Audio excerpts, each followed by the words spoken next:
Hello friends, இன்றைக்கி நம்ம channel Kayal சமையல் பகுதியில் நம்ம பார்க்க போகிறது கமகமன்னு ருசியான நல்ல கல்யாண வீட்டு சாம்பார்.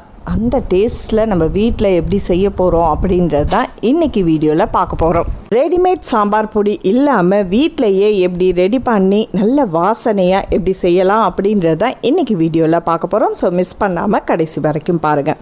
இப்போ ஒரு கடாயில் ஒரு 1/2 டேபிள் ஸ்பூன் அளவுக்கு நல்லெண்ணெய் விட்டுக்குங்க.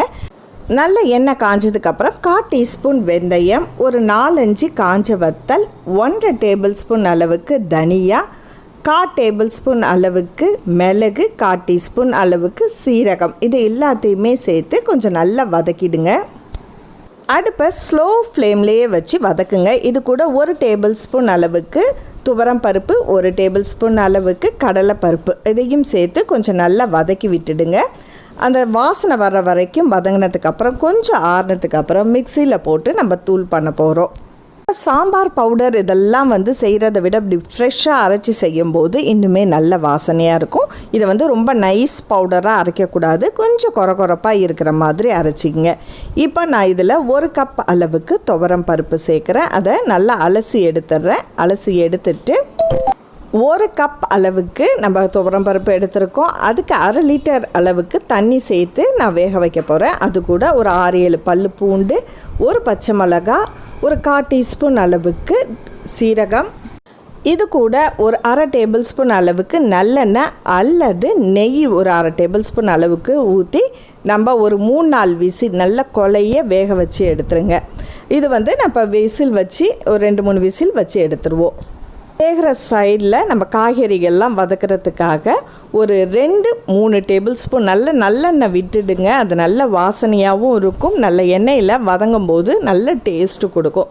அதனால் நல்லெண்ணெயில் தாளிங்க. இப்போ எண்ணெய் காஞ்சதுக்கப்புறம் ஒரு 1/4 டீஸ்பூன் அளவுக்கு கடுகு, 1/4 டீஸ்பூன் அளவுக்கு சீரகம், ஒரு 1/4 டீஸ்பூன் அளவுக்கு உளுத்தம்பருப்பு, 2-3 காஞ்ச வத்தல், கருவேப்பிலை ஒரு கொத்து, சின்ன வெங்காயம் தான் உங்களுக்கு ரொம்ப நல்லாயிருக்கும். ஒரு 15 அளவில் எண்ணிக்கைக்கு எடுத்துக்கோங்க. அதையும் நீட்டமாக நறுக்கி போட்டுட்டு அதோட நம்ம பெருங்காயத்தூளும் நீங்கள் சேர்த்துங்க. இதெல்லாம் சேர்த்து கொஞ்சம் வதக்கினதுக்கு அப்புறம் 2 நல்ல பழுத்த தக்காளியாக எடுத்து சேர்த்து கொஞ்சம் நல்லா அடுப்பை ஸ்லோ ஃப்ளேம்லேயே வச்சு குக் பண்ணுங்கள். இது கொஞ்சம் வதங்கினதுக்கப்புறம் கத்திரிக்காவை நல்லா அலசி எடுத்துக்கங்க. கத்திரிக்காய் 1 போட்டிருக்கேன். எந்த கத்திரிக்காயாக இருந்தாலும் சுவை கொடுக்கும். நல்லா தண்ணியில் ஊற வச்சுட்டு நம்ம சேர்க்கும் போது அந்த கசப்பு தன்மை இருக்காது. இது கூட நான் முள்ளங்கியும், உங்களுக்கு விருப்பப்பட்ட காய்கறிகள் எது வேணாலும் சேர்க்கலாம் அப்படின்னு சொல்லியிருக்கேன். நான் முள்ளங்கியும் முருங்கைக்காவும் சேர்த்துருக்கேன். இது கூட மஞ்சத்தூள் கொஞ்சம், தனி மிளகாய்த்தூள் கொஞ்சம் சேர்த்துங்க. அதையும் இந்த எண்ணெயிலேயே கொஞ்சமாக வதக்குங்க.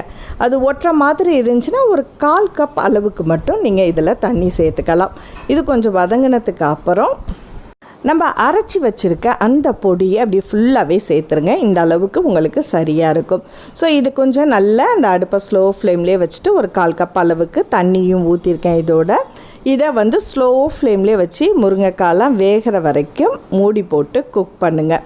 இப்போ ஒரு 5 to 10 minutes அந்த எவ்வளோ காய்கறிகள் வேகுதோ அந்த அளவுக்கு இது குக் ஆகிட்டுருக்கட்டும். முருங்கைக்காய் நல்லா வெந்துருச்சான்னு செக் பண்ணிங்க.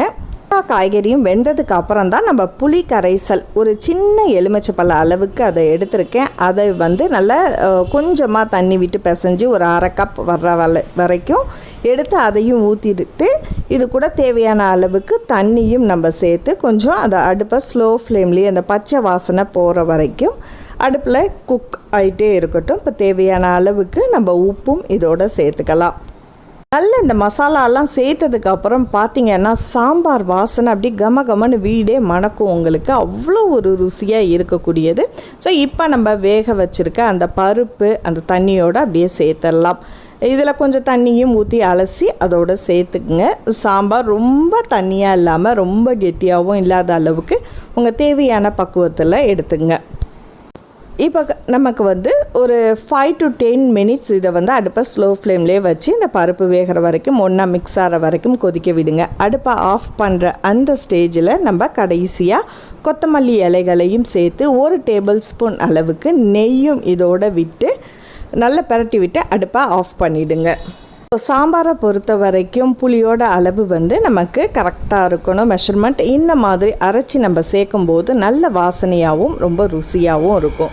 சாம்பாரை நீங்கள் சாதத்தோடு சாப்பிட்றதுக்கும் ரொம்ப சூப்பராக இருக்கும். அதே மாதிரி நீங்கள் தோசைக்கோ இட்லிக்கோ அல்லது பொங்கலுக்கோ செய்யும்போது இன்னும் கொஞ்சம் தண்ணியாக நீங்கள் அடிஷ்னலாக ஆட் பண்ணிக்கலாம். அதே மாதிரி சாம்பாருக்கு நீங்கள் கொஞ்சமாக வெல்லமும் சேர்த்திங்கன்னா ரொம்ப ருசி கொடுக்கும். இது நான் சாதத்துக்குன்றதுனால இதை நான் சேர்க்கலை. ஸோ இப்படி நம்ம சாம்பார் வச்சு சாப்பிடும்போது நல்ல ஒரு வாசனையாகவும் ருசியாகவும் இருக்கும். அதே மாதிரி கல்யாண வீட்டில் சாப்பிட்ற சாம்பார், ஹோட்டல் சாம்பார் எல்லா டேஸ்ட்டும் உங்களுக்கு இதில் கிடைக்கும்.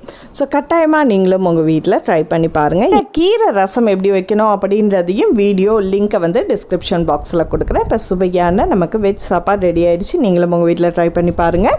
இந்த வீடியோ உங்களுக்கு பிடிச்சிருந்துச்சுன்னா மறக்காமல் லைக் பண்ணிவிடுங்க. அடுத்த ஒரு இன்ட்ரெஸ்டிங்கான வீடியோவில் சந்திப்போம். நன்றி.